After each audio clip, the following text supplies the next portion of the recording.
డెంగ్యూకే viral fever తెప్పించిన బెంగాలీ చట్నీ వేసుకుందాం టమాటాలతోటి. ముందు పొయ్యి ముట్టించుకొని కడాయి పెట్టుకుందాం. ఒక స్పూన్ నూనె పోసుకుందాం.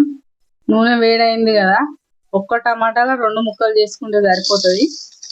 ఇప్పుడు అన్ని వేసి మగ్గనిచ్చుకుందాం. మూత పెట్టి ఉడికించుకుందాం. మంచిగా ఇట్లా అయ్యేదాకా ఉడికించుకున్నాం కదా, మంచిగా ఇట్లా ఉడకాలి. అప్పుడే చట్నీ కమ్మగా ఉంటుంది, బెంగాలీ చట్నీ.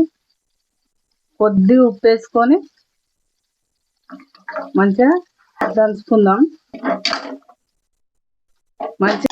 మంచిగా రుబ్బుకున్నాం కదా పప్పు గుత్తితోటి. ఇప్పుడు పక్కకు పెట్టుకుందాం. ఇప్పుడు పొయ్యి ముట్టించుకొని పోపు పెట్టుకుందాం. ఇంకో గిన్నె పెట్టుకొని ఒక స్పూన్ నూనె వేసుకుంటున్నా. మంచిగా ఒక 15 ఎల్లిపాయలు వేసుకుందాం. ఒక 10 గల్ల ఎండుమిర్చి వేసుకుందాం. కారం మంచిగానే ఉండాలి కాబట్టి ఎండుమిర్చి ఎక్కువనే వేసుకుందాం. ఫ్రై అయినాయి కదా, ఇప్పుడు స్టవ్ బంద్ చేసుకొని ఇవి మంచిగా తీసుకుందాం.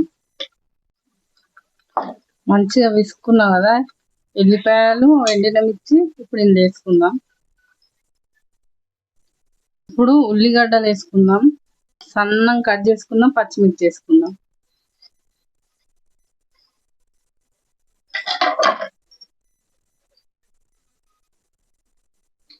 కొంచెం కొత్తిమీర వేసుకుందాం.